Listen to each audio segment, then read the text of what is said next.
तो अब हम जो बात करेंगे वो आज करेंगे बहुपद पे। कल तक हम लोगों ने बीजीय व्यंजक के बारे में सीखा था, तो आज हम बहुपद के बारे में बात करेंगे। तो बहुपद क्या होता है?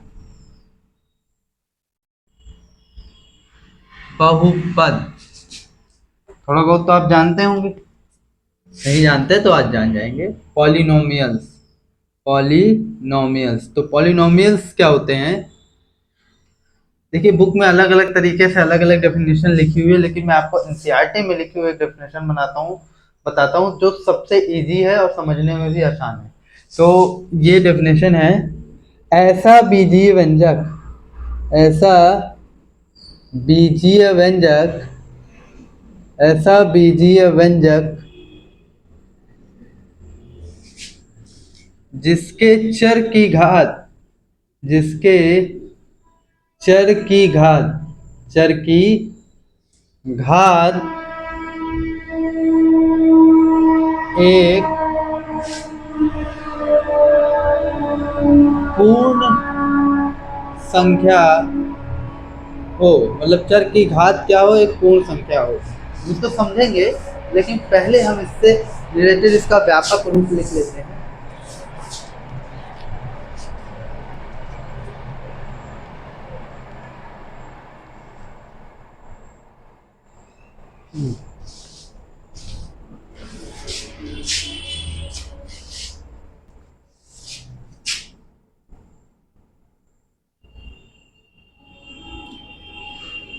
ए की पावर n 1 x की power 1 plus A two X two power नहीं है, ये नीचे ही है।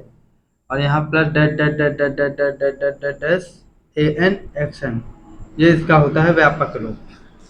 समझिए, कोई भी बीजी व्यंजक अगर इस तरह से होगा तो हम उसको किस श्रेणी में रखेंगे? बहुपद के। एग्जाम्पल के, अब एग्जाम्पल देते हैं तो समझ में आएगा आपको ज़्यादा। जैसे देखिए 2x², ये आपसे कोई पूछे बहुपद है, हाँ इसमें चर की आप पावर देखिए, पूर्ण संख्या है। पूर्ण संख्या क्या होता है? पूर्ण संख्या आप जानते हैं W0 1 2, मतलब 0 1 2 3 में अगर कोई मिलता चला जाए तो आप उसको पूर्ण संख्या की श्रेणी में लेंगे। और यहाँ पर देखिए दो एक पूर्ण संख्या है, चर की घात देखेंगे, अचर से कोई मतलब नहीं है, तो यहाँ पर आप कहेंगे कि हाँ ये एक बहुपद है। एग्जाम्पल नंबर 2, थोड़ा सा इसमें हम बढ़ाते हैं, 2x² प्लस 5x। अब इसमें दोनों में चर की घात देखिए, इसमें दो कुछ नहीं होता तो इसमें एक, एक बहु मतलब एक पूर्ण संख्या है, दो और एक पूर्ण संख्या है, चेक कर लीजिए मिलेगा। तो इसमें ये भी आपका एक बहुपद होगा।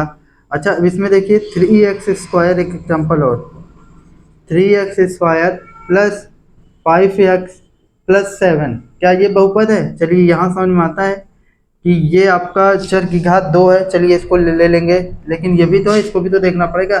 यहाँ पर एक है, ये भी एक आपका पूर्ण संख्या है, इसलिए इसको भी ले लेंगे। लेकिन सात, सात में तो कोई चर ही नहीं दिख रहा है, तो घात क्या देखें? अच्छा, सात को आप 7 × 1 लिख सकते हैं और इसको x की पावर 0 कर देते हैं, जिसका पावर 0 होता है उसका मान 1 होता है, इसलिए यहाँ पर पावर 0 हो गई। तो ये भी आपका चर की घात एक पूर्ण संख्या 0 नहीं है, तो इसलिए ये आपका क्या हो जाएगा? बहुपद हो जाएगा। अगर कभी आपको ऐसे दे दे x की पावर -5 प्लस x² प्लस 7, तो आप कह दीजिए चर की घात यहाँ पर एक पूर्ण संख्या नहीं है, इसलिए एक बहुपद नहीं है। उसी तरीके से अगर ऐसे दे दे 2/3, 2/3 कभी आपको इसमें मिलेगा? नहीं मिलेगा ना, लेकिन आगे कुछ जोड़ देते हैं x, तो ये भी आपका बहुपद नहीं होगा। अगर ऐसे दे दे 1/x² प्लस 7x, तो यहाँ पर तो आपको दिख रहा है और यहाँ पर भी लगेगा 2 है, लेकिन नहीं। अब इसका मानक रूप देखिए या आपका व्यापक रूप देखिए, तो हमेशा x को ऊपर रखना है, तो हम ऊपर लेकर जाएंगे तो x की पावर क्या हो जाएगा? -2 प्लस 7x, इसलिए ये बहुपद नहीं होगा। तो आई होप आपको बहुपद समझ में आया होगा। अब थोड़ा सा हम लोग इससे आगे चलते हैं, इसको मैं इरेज कर दूं, लिख लीजिए जल्दी से।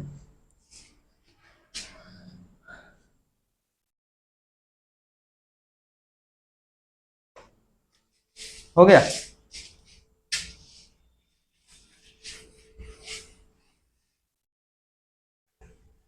बहुपद आप समझे। अब हम बात करेंगे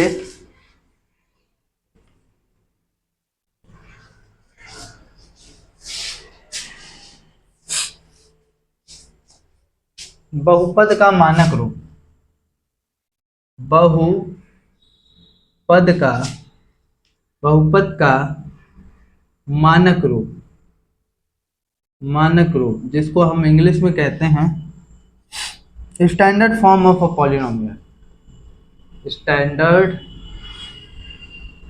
फॉर्म ऑफ पॉलिनोमियल्स। यहाँ तक कोई दिक्कत? अब इसको समझते हैं कि ये आखिर भला क्या है।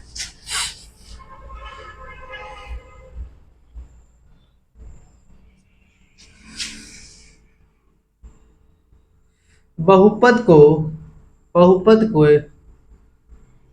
बहुपद के चर की घातों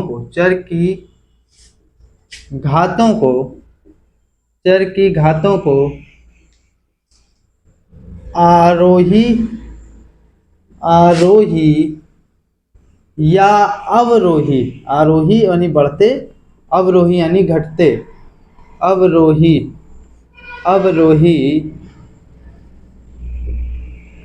क्रम में लिखना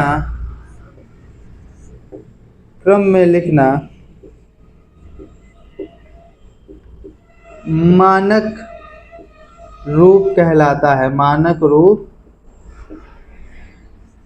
कहलाता है मतलब उनके चर की घात देखिए और उसको बढ़ते या घटते क्रम में लिख दीजिए, वही उसका मानक रूप होगा। चलिए एक एग्जांपल देखते हैं।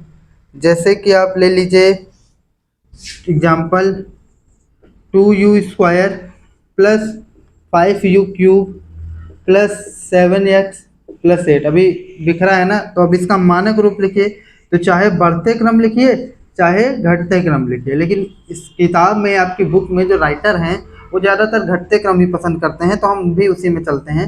5u³ प्लस 2u², यहाँ पर u होना चाहिए, u कर देते हैं, प्लस 7u। ऐसा नहीं कि x नहीं हो सकता है, लेकिन हम जब सब u लिए तो उसको भी ले सकते हैं, प्लस 8 ले लिया। तो इस तरीके से ये आपका मानक रूप होगा। अब बात करते हैं बहुपद के प्रकार।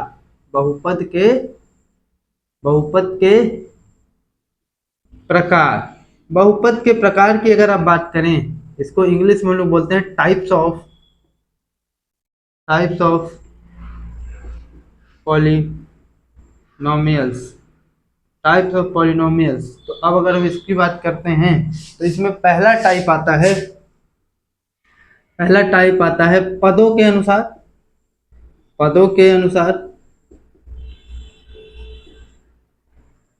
और दूसरा आता है आपका घातों के अनुसार।